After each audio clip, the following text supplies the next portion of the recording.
GST returns आपकी बदल रही है। गवर्नमेंट अब एक ऐसा सिस्टम बनाती जा रही है जीएसटी रिटर्न्स के लिए जिससे आपके लिए अब ये कहना मुश्किल हो जाए ओह गलती से मिस्टेक हो गई, क्योंकि गलती की कोई गुंजाइश रहेगी ही नहीं। बहुत सारे चेंजेस लगातार जीएसटी रिटर्न्स को इम्प्रूव करने के लिए जीएसटी पोर्टल पर आते ही जा रहे हैं, जिनमें से इंपॉर्टेंट नए चेंज जो अभी इस मंथ एक्टिव हुए हैं वो आपके साथ में इस वीडियो में डिस्कस कर रही हूँ। आप देख रहे हैं सीए गुरुजी, मैं हूँ सीए पूजा। स्क्रीन पे आपको बहुत सारे कोर्सेज दिखाई दे रहे हैं। ये सभी कोर्सेज CAGurujiClasses.com पर यहाँ कोर्सेज एंड कॉम्बो कोर्सेज के सेक्शन में अवेलेबल हैं और फ्री में आप आर्टिकल्स पढ़िए हमारे, जो हम टेक्स्ट अपडेट्स के सेक्शन में पब्लिश करते हैं। इसीलिए आप विजिट करें CAGurujiClasses.com। तो पहले मैं आपके साथ चेंज नंबर 1, एक नया लेजर जो अभी एक्टिव हुआ है हमारा, RCM liability and ITC statement, ये डिस्कस कर रही हूँ। तो अगर अभी आपकी 2B जनरेट हो गई है तो आपको एक रिकॉन्सिलेशन करना है अपने RCM का।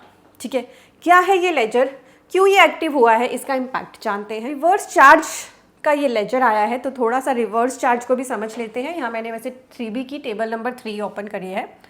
रिवर्स चार्ज मैकेनिज्म, इस केस में आपका रिसीपेंट गवर्नमेंट को जीएसटी पे करता है, सप्लायर नहीं करता टैक्स पे, रिसीपेंट गवर्नमेंट को जीएसटी पे करता है। यानी कि आरसीएम जो पर्सन परचेज कर रहा है वो टैक्स लाइबिलिटी पे करता है गवर्नमेंट को। इसे हम बोल देते हैं inward supplies liable to reverse charge. और जो ये पर्सन है रिसीपेंट है, इसके पास ये जो आरसीएम है ये 2 तरीके के पर्सन्स पर अप्लाई होता है, अनरजिस्टर्ड एंड रजिस्टर्ड। जो पर्सन जीएसटी में रजिस्टर्ड है वो तो इसको एक इनवॉइस देगा, उस पर जीएसटी नहीं लगाएगा, लिख देगा that liability is under RCM. ठीक है, तो बट इसके अंदर इसको सेल्फ इनवॉइसिंग नहीं करनी है, ये इनवॉइस इसको ये रजिस्टर पर्सन दे देगा और फिर वो इसको अपनी जीएसटी 1 में दिखाएगा। जैसे ही वो जीएसटी 1 में दिखाएगा तो इस रिसिपेंट के जीएसटी 2B में दिख जाएगा। और अगर अनरजिस्टर्ड पर्सन वाला आरसीएम है तो इस केस में ये रिसिपेंट सेल्फ इनवॉइसिंग करता है, यानी आरसीएम का इनवॉइस खुद बनाता है ये रिसिपेंट। अगर ये इनवॉइस वो खुद बना रहा है तो ये उसके 3B और 2B में ऑटो पॉपुलेट नहीं होगा, तो उसके 2B में ऑटो पॉपुलेट होगा ये वाला इनवॉइस जो रजिस्टर पर्सन का है, जिसने जीएसटी 1 में उसको दिखाया है। अनरजिस्टर्ड वाला उसको खुद ही शो करना पड़ेगा। ये कंसेप्ट आपको क्लियर होगा। अब हम आगे टेबल नंबर 3 की। हमारी जीएसटी 3B आपको पता है ऑटो पॉपुलेट होती है। आपकी जीएसटी 1 के बेस पर आपकी सेल का डाटा आ जाता है, जीएसटी 2B के बेस पर आपका परचेज का डाटा आ जाता है। टेबल नंबर 3 में आप दिखाते हो अपनी आउटवर्ड सप्लाईज और साथ ही दिखाते हो इनवर्ड सप्लाईज जिन पर आपको रिवर्स चार्ज में टैक्स पे करना है। तो ये होती है हमारी table, inward supplies liable to reverse charge, table number 3 का D कॉलम। ठीक है, ये आपका ऑटोफिल होता है 2B से अगर रजिस्टर पर्सन वाला केस होता है। अगर उसने दिखाया है जीएसटी 1 में तभी तो यहाँ पे आएगा ना, अगर उसने दिखाया ही नहीं है तो नहीं आएगा। और अगर आपने सेल्फ इनवॉइसिंग करी है तो भी यहाँ पर नहीं आएगा। ठीक है, तो आपको आरसीएम यहाँ पर अपना बहुत ही केयरफुली चेक करके उसका टैक्स यहाँ डालना होता है, क्योंकि यहाँ पर आपकी लाइबिलिटी ऐड होते ही ये आपके इलेक्ट्रॉनिक लाइबिलिटी लेजर में चली जाती है और इसको आप पे करते हो आरसीएम की लाइबिलिटी को इलेक्ट्रॉनिक कैश लेजर के थ्रू। आईटीसी से आप इसको एडजस्ट नहीं कर सकते।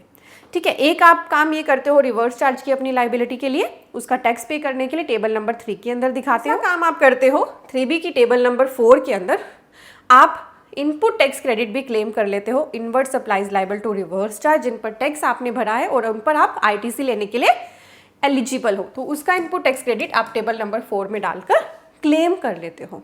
तो अब हमारा जो ये आरसीएम लाइबिलिटी स्टेटमेंट आई है ना, ये अब आपका हिसाब किताब रखेगी आरसीएम का, आपका डेबिट बना देगी, आपका क्रेडिट बना देगी, आपका बैलेंस बना देगी। ठीक है, तो मान लो आपकी जीएसटी की लाइबिलिटी किसी मंथ में है, आरसीएम की लाइबिलिटी 10,000, आपने पूरी 10,000 पे कर दी और पूरी 10,000 ही एज आईटीसी भी क्लेम कर ली, तो आपका बैलेंस हो गया 0। किसी मंथ में आपने आईटीसी तो भरा 10,000 पर आईटीसी क्लेम करा 8,000, तो 2,000 आपका ये बैलेंस यहाँ पर दिखाएगा। या किसी मंथ में आपने पे तो करा 10,000 पर क्लेम कर लिया 12,000, तो ये आपका नेगेटिव बैलेंस भी यहाँ पर दिखाएगा। ठीक है, तो ये आपका एक हिसाब किताब रखने के लिए आपका लेजर आ गया है आरसीएम लाइबिलिटी स्टेटमेंट। ये हिसाब किताब अब आपका शुरू हो गया है। अब आप जो रिटर्न भर रहे हो अगस्त 2024 की सितंबर 2024 में, ये हिसाब किताब अब आपका यहाँ से होना स्टार्ट हो गया है। और जो ये तो मंथली वालों के लिए है, और जो क्वार्टर वाले पर्सन है उनका जो हिसाब किताब रहेगा, उनका जो क्वार्टर है के लिए, जो उनका क्वार्टर है जुलाई से सितंबर तक का, उसका ये हिसाब किताब स्टार्ट हो जाएगा। अब इससे पहले का जो भी हिसाब किताब है ना, उसके लिए आपको अपने रिकन्सिलेशंस करने हैं कि इसी तरीके से कि आपने कितना आरसीएम की लायबिलिटी को पे किया, कितना इनपुट टैक्स क्रेडिट उस पर क्लेम कर लिया है। कोई क्लेम करना रहता है आपका आईटीसी, तो आप ओपनिंग बैलेंस में ज़रूर दिखाना, या एक्सेस ले लिया है तो भी ज़रूर दिखाना। अगर कुछ भी नहीं है, किसी का बिल्कुल बैलेंस सारा का सारा मैच होकर ही चल रहा है, जितना क्लेम रिवर्स चार्ज में टैक्स भरा है उतना ही आईटीसी ले लिया है, तो उनको ओपनिंग बैलेंस में कुछ भी रिपोर्ट करने की नीड नहीं है। जिसको भी ये रिकन्सिलेशन करने के बाद मिले कि हमारा आईटीसी लेना रह गया है या हमने ज़्यादा ले लिया है, तो ओपनिंग बैलेंस ज़रूर दिखाना। आप आएंगे यहाँ सर्विसेज में, लेजर्स के अंदर आपको मिलेगा आरसीएम लायबिलिटी या आईटीसी स्टेटमेंट। इसमें नंबर 1 तो है आपका स्टेटमेंट, जो भी आपको अगस्त मंथ की रिटर्न्स के बाद ही दिखना शुरू होगा। अभी आप इस पर क्लिक करोगे तो आपको अभी ये लेजर दिखाई नहीं देगा। और दूसरा पॉइंट है इसका ओपनिंग बैलेंस रिपोर्ट करने का, तो इस पर आपको क्लिक करना है ओपनिंग बैलेंस डालने के लिए। क्लिक करते ही ओपनिंग बैलेंस के लिए डेट आ जाएगी, जिस भी डेट को आप डाल रहे हो बैलेंस। आईजीएसटी, सीजीएसटी, एसजीएसटी और सेस आप दिखा सकते हो, और बस ये बैलेंस डालकर आई वेरीफाई पे क्लिक करके और सबमिट कर देना। ये ओपनिंग बैलेंस बहुत इंपॉर्टेंट है। अगर आपकी आरसीएम की जो आपने लायबिलिटी पे की है और आईटीसी जो आपको क्लेम करना है उसमें डिफरेंस है, तो आप इसको ज़रूर दिखाना। जो भी अगस्त 2024 से पहले का बैलेंस है, अगस्त 2024 से तो अब आपका हिसाब किताब पोर्टल ही रख रहा है, उससे पहले का आपने सारा यहाँ पर रिपोर्ट करना है। 31 अक्टूबर 2024 तक का आपको टाइम दिया है, और अगर कोई गलती हो जाए तो एक बार आप इसे अमेंड भी कर पाओगे 30 नवंबर 2024 तक। इसके बाद पोर्टल आपको इस ओपनिंग बैलेंस को दिखाने का और अमेंड करने का कोई भी टाइम नहीं देगा। जिनका कोई बैलेंस नहीं है, ओपनिंग बैलेंस सब कुछ मैच ही चल रहा है, किताबें मैच चल रही हैं, या जिनका आरसीएम का कोई लायबिलिटी ऐसा है ही नहीं, तो उनको इस पर कोई भी एक्शन। अब देखिए हमारे पास ई लेजर्स कितने हो गए हैं। नंबर 1 हमारा electronic cash ledger. Credit laser तो हमारा दिल के बहुत करीब है, क्योंकि इसमें जो बैलेंस होता है उससे हमारा पैसा बचता है। इलेक्ट्रॉनिक लायबिलिटी रजिस्टर, फिर आया था हमारा नया ledger electronic credit reversal and reclaim statement. इसमें भी ओपनिंग बैलेंस दिखाने की कुछ टाइम तक ऑप्शन आई थी, और अब ऑटोमेटिक ये आपका हिसाब रखता है कि आप कितना क्रेडिट रिवर्स कर रहे हो और फिर उसको रीक्लेम कितना कर रहे हो। और अब एक और नया लेजर आ गया आरसीएम लायबिलिटी लेजर। तो देखिए आपके सामने 1 2 3 4 5 लेजर अब हो गए हैं, जो पोर्टल अपने आप आपके लिए तैयार करता है। ये पांचों ही लेजर आपके बुक्स ऑफ अकाउंट्स को रिकंसाइल करने में भी आपकी हेल्प करते हैं। बहुत सारे पर्सन जो बुक्स ऑफ अकाउंट्स मेंटेन करते हैं वो अपनी बुक्स में भी ये वाले लेजर बना लेते हैं, electronic cash ledger, credit ledger, liability ledger, ठीक है। और अब ये दोनों लेजर भी वो अपनी बुक्स में मेंटेन करना शुरू कर सकते हैं। इससे उन्हीं को बेनिफिट होगा, कोई भी गलती के चांसेस बिल्कुल खत्म हो जाते हैं, ठीक है। तो पोर्टल ने अपने आप को बहुत ज़्यादा अब एनहांस कर लिया, इम्प्रूव कर लिया, आपके बहुत सारे हिसाब किताब ये रख रहा है। Moving on to a very important change which is coming towards in the month of October 2024, which is IMS, Invoice Management System। बड़ा मज़ेदार सिस्टम आया है। इसको आना तो था जब जीएसटी आया तभी आना था, पर ये अब आया है। अब इसको समझते हैं थोड़ा सा। हमारा जीएसटी का फ्लो क्या है। STR1 भरते हैं, इसमें अपनी सेल आप दिखाते हैं। GSTR2 भी आपकी ऑटो पॉपुलेट होती है, जिसमें आपका इनपुट टैक्स क्रेडिट होता है।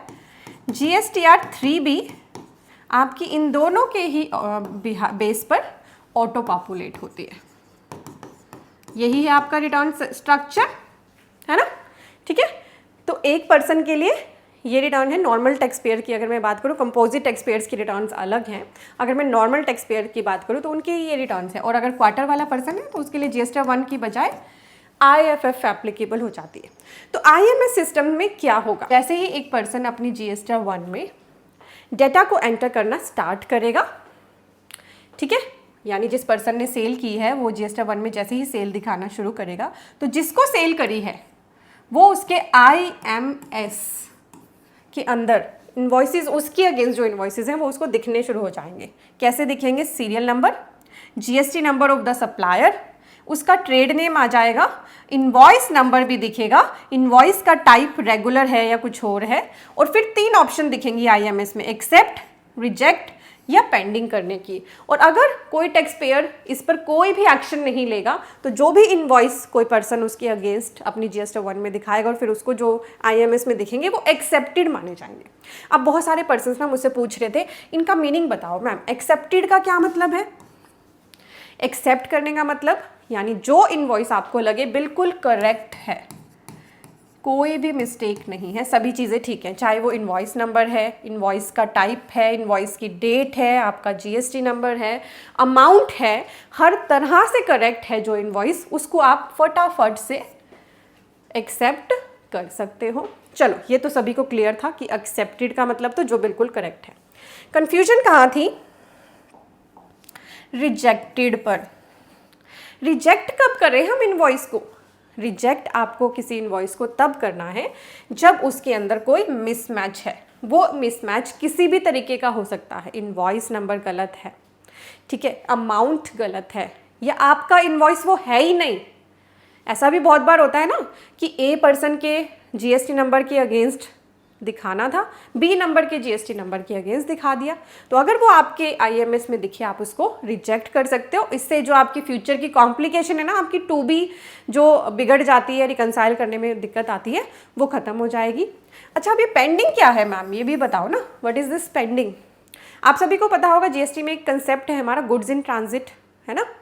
तो आपके लिए इनपुट टैक्स क्रेडिट लेने की कंडीशंस है कि जब आपको गुड्स एंड सर्विस रिसीव हो जाए तभी आप आईटीसी लेने के लिए एलिजिबल होते हो। इसके अलावा भी बहुत सारी कंडीशन है, उनमें से एक है। तो मान लो आपने ये पर्सन इसने आपको सेल करी है in the month of March के एंड में 31 मार्च को इसने आपको सेल करी, उसी डेट पे इनवॉइस बनाया, पर आपको रिसीव हुआ है ये मटेरियल अप्रैल में। तो आप आईटीसी लेने के लिए एलिजिबल हुए अप्रैल में, इसने तो मार्च वाली रिटर्न में दिखा दिया जिसकी वजह से आपके आईएमएस में आया, तो आप इसको पेंडिंग कर सकते हो। पेंडिंग करने से क्या होगा, ये इसी आईएमएस में रहेगा, आपके टू बी में नहीं जाएगा, और फिर जब आप इसको एक्सेप्ट कर लोगे तो उस मंथ के आपके टू बी के अंदर ये चला जाएगा। ठीक है, तो ये 3 एक्शन लेने की ऑप्शन आपके पास अब इनवॉइस वाइज आ जाएगी। इससे बहुत सारे इश्यूज खत्म हो जाएंगे, मैचिंग हो जाएगी, बहुत सारे लिटिगेशन भी कम हो जाएंगे। ठीक है, क्योंकि आपको पहले ही पता चल जाएगा कोई गलती होगी तो आप उसको करेक्ट करा सकते हैं। पर यहाँ पे थोड़ा सा काम भी बढ़ रहा है। अब जो बिजनेसमैन्स हैं वो अपने आप तो अपनी रिटर्न्स भरते नहीं है, ज़्यादातर वो प्रोफेशनल्स की ही हेल्प लेते हैं। तो प्रोफेशनल्स के लिए बड़ा मुश्किल है कि वो एक एक करके अब देखें, या तो फिर जो बिजनेसमैन ने अपना अकाउंटेंट हायर कर रखा है या तो वो करेगा ये काम। बिजनेसमैन के पास तो इतना टाइम नहीं है कि वो एक एक करके देखेगा। हाँ, बट एक फैसिलिटी आपको दे दी गई है कि आप चाहें तो थॉरली अपने इनवॉइसेस को आईटीसी लेने से पहले आईएमएस में चेक कर ले कि वो आपके लिए एलिजिबल क्रेडिट है भी या नहीं। तो इससे क्या होगा, फ्यूचर के लिटिगेशंस कम हो जाएंगे। जो बहुत सारी प्रॉब्लम्स थी कि पता ही नहीं चलता था किसी पार्टी ने आपके लिए क्या दिखा दिया या नहीं दिखाया, तो आईएमएस अब आपकी बहुत ज़्यादा हेल्प करने वाला है। ये एप्लीकेबल हो रहा है 1 अक्टूबर से। अभी ये आपको नहीं दिखेगा, बहुत सारे पर्सन कंफ्यूज भी हैं कि अभी जो अगस्त मंथ की रिटर्न्स हम सितंबर 2024 में भर रहे हैं उसके लिए तो ये सिस्टम आया ही नहीं। मैडम ने तो पहले ही वीडियो बना दी थी, है ना। बट अभी ये 1 अक्टूबर से इम्प्लीमेंट होगा, तो यानी नेक्स्ट मंथ की रिटर्न्स के लिए जैसे ही GST-1 पर्सन भरना शुरू करेंगे ना 1 अक्टूबर के बाद, तो अब आपको आईएमएस में ये डाटा दिखना स्टार्ट हो जाएगा।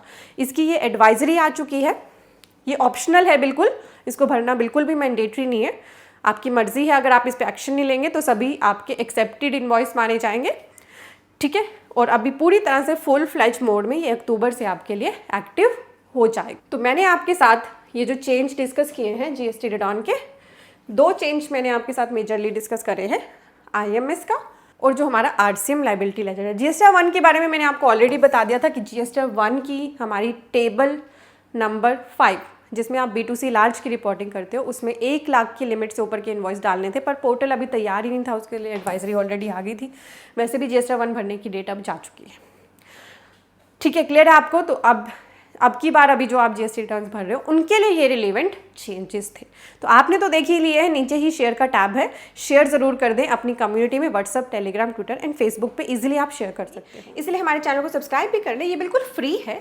और इसी के साइड में एक बेल आइकन दिया होता है, इस पर प्रेस कर लेंगे तो सभी नोटिफिकेशंस भी आपको हमारी वीडियोस की मिलती रहेंगी, ताकि आप कोई भी इंपॉर्टेंट वीडियोस मिस ना करें। गुरुजी classes.com पे यहाँ पे हमारे कोर्सेज के लिए जाइए, कोर्सेज सेक्शन में यहाँ आपको कोर्स दिख रहे हैं, trademark registration, income tax, ITR and TDS, GST course, automation of balance sheet, TDS and TCS का course, accounting with Tally Prime, company registration. And then आपको लगेगा कि कुछ कोर्सेज के नाम यहाँ रिपीट हो रहे हैं। एक्चुअली जो थंबनेल येलो कलर में है वो लिमिटेड वैलिडिटी के कोर्सेज हैं, और जो ब्लैक कलर के ये थंबनेल है ये लाइफ टाइम वैलिडिटी के कोर्सेज हैं। कोर्सेज में कोई डिफरेंस नहीं, सिर्फ वैलिडिटी में डिफरेंस है। जिस भी कोर्स में आप इंटरेस्टेड हैं उस पर क्लिक करें, जैसे आपको ये कोर्स बाय करना है। यहाँ आने के बाद सबसे पहला काम करें कि यहाँ पे अबाउट द कोर्स दिया है, शो मोर करें और इस कोर्स के बारे में आराम से पढ़ें। 10-15 मिनट आराम से यहाँ स्पेंड करें, और जब आपको लगे कि ये कोर्स आपकी नीड को सेटिस्फाई कर रहा है तो बस ऐड टू कार्ट कर दें। ऐड टू कार्ट करते ही आपसे कुछ बेसिक इन्फो आपकी पूछी जाएंगी, और आपका यहीं से यूज़र नेम एंड पासवर्ड भी क्रिएट हो जाएगा, जिसके बाद आप यहाँ पे लॉगिन करके ही कोर्स को देख पाएंगे। तो बहुत ही ईजी है हमारे कोर्सेज में इनरोल करना। और यहाँ पे कॉम्बो कोर्सेज का भी सेक्शन है, तो अगर आपको लगे कि मुझे तो GST भी सीखना है, इनकम टैक्स भी सीखना है, ITR भी सीखना है, तो आपके लिए हमारे कॉम्बो कोर्सेज अवेलेबल हैं। तो CA-Guruji-Classes.com पे आए और हमारे कोर्सेज का बेनिफिट लें। किसी भी तरह की क्वेरी के लिए कॉन्टैक्ट का टैब है, आप टीम के साथ कॉन्टैक्ट कर सकते हैं। Thank you so much for watching.